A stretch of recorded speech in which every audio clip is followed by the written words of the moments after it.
Pernah tidak kamu berdiri di depan rak supermarket, melihat deretan minuman kemasan yang warna-warni itu, lalu tiba-tiba berpikir, apakah ini senjata pembunuh massal? Wow, itu pembukaan yang cukup gelap ya. Tapi kalau dipikir-pikir, kamu tidak sepenuhnya salah. Malah mungkin, itu deskripsi yang paling akurat untuk situasi kita sekarang. Iya kan? Maksudku, kita sering mendengar istilah silent killer atau pembunuh senyap. Biasanya orang mengaitkannya dengan hipertensi atau jantung. Tapi belakangan ini, rasanya diabetes melitus justru yang lebih menakutkan karena dia datang dengan wajah yang sangat ramah, rasa manis. Betul sekali. Dan ironisnya, diabetes itu sering dianggap penyakit biasa karena saking banyaknya orang yang kena. Padahal, kalau kita bedah apa yang sebenarnya terjadi di dalam tubuh, itu seperti sebuah krisis energi yang perlahan meruntuhkan seluruh infrastruktur kota. Nah, ini yang aku ingin kita gali lebih dalam. Karena sejujurnya banyak orang, termasuk aku kadang-kadang masih bingung. Kita tahu itu soal gula darah tinggi, tapi kenapa itu berbahaya? Kenapa tubuh kita tiba-tiba menolak gula, padahal gula itu kan energi? Oke, bayangkan tubuhmu itu seperti sebuah rumah yang sangat canggih. Gula, atau glukosa, adalah tamu yang membawa hadiah berupa energi. Tapi, tamu ini tidak bisa sembarangan masuk ke dalam kamar yang kita sebut sel tubuh. Dia butuh kunci. Dan kuncinya itu insulin. Tepat, insulin adalah penjaga pintu yang memegang kuncinya.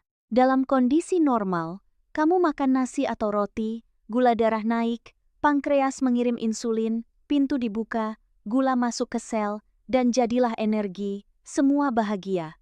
Tapi pada diabetes, sistem kunci ini rusak. Rusaknya di mana? Apakah kuncinya hilang atau lubang kuncinya yang macet? Pertanyaan bagus. Ini yang membedakan tipe 1 dan tipe 2. Kalau tipe 1, itu seperti pabrik kuncinya pankreas mogok kerja total. Tidak ada kunci sama sekali. Tapi yang paling umum terjadi sekarang, yang meledak jumlahnya, adalah tipe 2. Di sini, kuncinya ada, tapi lubang kuncinya sudah karatan atau rusak. Kita menyebutnya resistensi insulin. Jadi si insulin sudah berusaha membuka pintu, gedor-gedor pintu, tapi selnya tidak mau terbuka. Benar. Dan karena pintunya tidak terbuka, gula menumpuk di lorong di aliran darah. Dan inilah masalah besarnya. Gula itu sifatnya korosif kalau dibiarkan mengalir bebas dalam jumlah banyak. Bayangkan selang air yang dialiri sirup kental terus-menerus. Lama-lama selangnya jadi kaku, rapuh, dan tersumbat. Itu analogi yang mengerikan. Jadi pembuluh darah kita itu seperti selang yang mengkristal karena gula. Kurang lebih begitu. Itu sebabnya komplikasinya mengerikan. Kalau pembuluh darah kecil di mata rusak, kamu buta. Kalau di ginjal rusak, kamu gagal ginjal. Kalau di ujung kaki rusak, lukanya tidak sembuh dan bisa amputasi. Tubuhmu pelan-pelan terendam dalam cairan manis yang justru merusak organnya sendiri. Oke, itu terdengar seperti film horor biologis. Tapi yang membuatku penasaran adalah aspek kenapa sekarang. Maksudku, kakek nenek kita makan nasi juga, makan ubi juga. Kenapa generasi kita yang seolah-olah dikutuk dengan epidemi diabetes ini? Apakah tubuh manusia tiba-tiba berubah dalam 50 tahun terakhir? Tubuh kita tidak berubah, tapi dunia di sekitar kita yang berubah terlalu cepat. Ini paradoks evolusi. Tubuh kita ini didesain untuk bertahan hidup di zaman batu, zaman di mana makanan itu langka. Jadi, ketika kita nemu makanan manis atau berkalori tinggi, otak kita bilang, makan sebanyak-banyaknya, simpan sebagai lemak, karena besok mungkin kita puasa. Jadi kita punya gen hemat yang didesain untuk kelaparan, tapi kita hidup di zaman kelimpahan. 100%. Kita membawa mesin purba ke dalam supermarket modern. Dulu, untuk dapat gula, leluhur kita harus memanjat pohon, dikejar lebah, dan berebut dengan beruang hanya untuk sedikit madu. Sekarang, kamu tinggal geser layar HP. Dan 1 liter minuman boba dengan gula setara 3 hari kebutuhan energi datang ke depan pintu. Kemudahan yang mematikan ya, kita tidak perlu bergerak untuk mendapatkan kalori. Dan bukan cuma soal gula pasir yang terlihat loh, ini jebakan lainnya. Banyak orang berpikir, aku tidak suka makanan manis, jadi aku aman. Padahal, musuh utamanya seringkali bersembunyi di makanan gurih. Tepung olahan, saus kemasan, keripik, nasi putih yang porsinya menggunung, di dalam tubuh, semua itu dikonversi jadi glukosa dalam sekejap. Itu poin penting. Aku punya teman yang bilang dia diet gula, tapi setiap pagi sarapannya roti putih dengan selai, siangnya mie instan. Dia pikir karena tidak minum teh manis, dia aman. Itu klasik. Padahal mie instan dan roti putih itu indeks glikemiknya sangat tinggi. Begitu masuk perut, dia meledak jadi gula secepat roket. Pankreasmu dipaksa kerja lembur, memompa insulin gila-gilaan. Kalau ini dilakukan bertahun-tahun, pankreasnya akhirnya burnout, capek, menyerah, dan saat itulah diagnosis diabetes keluar. Mendengar penjelasanmu, rasanya seperti kita sedang menyiksa organ tubuh kita sendiri tanpa sadar. Tapi, mari kita bicara soal solusi atau setidaknya pencegahan. Karena kalau cuma mendengar masalahnya, aku jadi ingin lari ke hutan dan hidup dari akar-akaran saja. Apakah diabetes ini vonis mati atau kita bisa bernegosiasi? Tentu saja bisa dinegosiasi.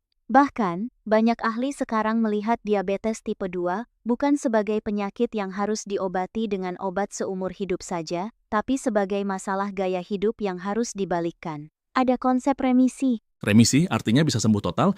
Sembuh mungkin kata yang terlalu kuat, tapi terkendali tanpa obat itu sangat mungkin. Kuncinya ada di metabolisme. Kita harus mengajari tubuh untuk tidak lagi bergantung pada gula sebagai satu-satunya sumber energi. Kita harus membuat tubuh kembali sensitif terhadap insulin. Caranya, jangan bilang cuma makan sayur dan olahraga. Itu klise sekali. Memang klise, tapi mari kita bedah mekanismenya biar tidak terdengar membosankan. Olahraga, terutama angkat beban, itu bukan cuma buat pamer otot. Otot itu adalah penyedot gula terbesar di tubuh. Semakin banyak massa ototmu, semakin banyak tempat penampungan gula selain di darah. Jadi, membangun otot itu seperti membangun waduk penampungan banjir. Wah, aku baru sadar perspektif itu. Jadi otot itu semacam buffer zone ya? Betul. Lalu soal puasa atau intermittent fasting. Itu juga cara memberi cuti pada pankreas. Bayangkan kalau kamu disuruh kerja 24 jam tanpa henti, pasti stres kan? Pankreas juga begitu. Kalau kita makan terus dari bangun tidur sampai mau tidur lagi, insulin terus keluar. Dengan berpuasa, kita memberi waktu level insulin untuk turun ke titik dasar. Itu momen penyembuhan. Masuk akal. Jadi ini bukan soal menyiksa diri dengan lapar, tapi soal manajemen waktu istirahat organ dalam. Tepat. Dan ada satu lagi aspek yang sering dilupakan. Stres dan tidur. Kamu bisa makan salad tiap hari, tapi kalau kamu tidur cuma 4 jam dan stres dikejar deadline, gula darahmu tetap bisa tinggi. Hah? Serius? Apa hubungannya stres sama gula darah? Hormon kortisol. Saat kamu stres, tubuhmu masuk mode siaga perang. Otakmu berpikir ada bahaya, jadi dia memerintahkan hati untuk melepaskan cadangan gula ke darah, supaya kamu punya energi untuk lari atau bertarung. Masalahnya, kamu stres karena email bos, bukan karena dikejar harimau, jadi kamu duduk diam di kursi, tapi darahmu penuh gula yang tidak terpakai. Gila, itu penjelasan yang sangat logis tapi jarang dibahas. Jadi duduk diam sambil stres di kantor, itu resep sempurna untuk diabetes ya? Kombinasi maut, tidak bergerak, sedenter, makan camilan olahan, plus stres tinggi. Itu paket lengkap penghancur metabolisme. Ini membawa kita ke pemikiran yang lebih dalam. Sepertinya diabetes ini bukan sekadar penyakit medis, tapi semacam penyakit peradaban. Ini adalah harga yang harus kita bayar untuk kenyamanan modernitas kita. Saya sangat setuju. Diabetes mellitus sebenarnya adalah sinyal peringatan dari alam. Tubuh kita berteriak, memberitahu bahwa cara hidup kita saat ini sudah tidak selaras dengan biologi kita. Kita terlalu banyak konsumsi, terlalu sedikit bergerak, dan terlalu sedikit istirahat. Jadi bagi pendengar kita yang mungkin sedang memegang minuman manis atau baru saja selesai makan besar, apa pesan yang harus mereka bawa pulang? Bukan untuk menakut-nakuti, tapi untuk membangunkan. Pesannya sederhana, jadilah manajer tubuhmu sendiri. Jangan biarkan lidahmu yang menyetir kesehatanmu. Diabetes itu licik.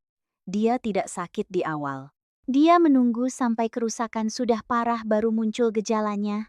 Jadi, jangan menunggu haus berlebihan atau sering buang air kecil baru periksa. Lakukan audit gaya hidup sekarang ya. Ya, dan ingat, setiap kali kamu menolak makanan manis berlebih atau memilih naik tangga daripada lift, kamu sedang memberikan hadiah pada masa depanmu sendiri. Kamu sedang menyelamatkan matamu, ginjalmu, dan kakimu di masa depan. Luar biasa. Ini benar-benar mengubah cara pandangku. Bukan lagi soal pantangan makan, tapi soal menghargai mesin biologis yang kita tinggali ini. Betul. Pada akhirnya pertanyaannya bukan, bolehkah saya makan gula? Tapi apakah saya yang mengendalikan gula? atau gula yang mengendalikan saya? Pertanyaan yang sangat filosofis untuk menutup diskusi kita. Terima kasih banyak atas pencerahannya hari ini.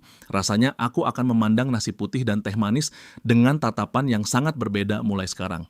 Sama-sama, senang bisa berbagi, jaga kesehatan, karena itu satu-satunya aset yang tidak bisa dibeli ulang. Benar sekali.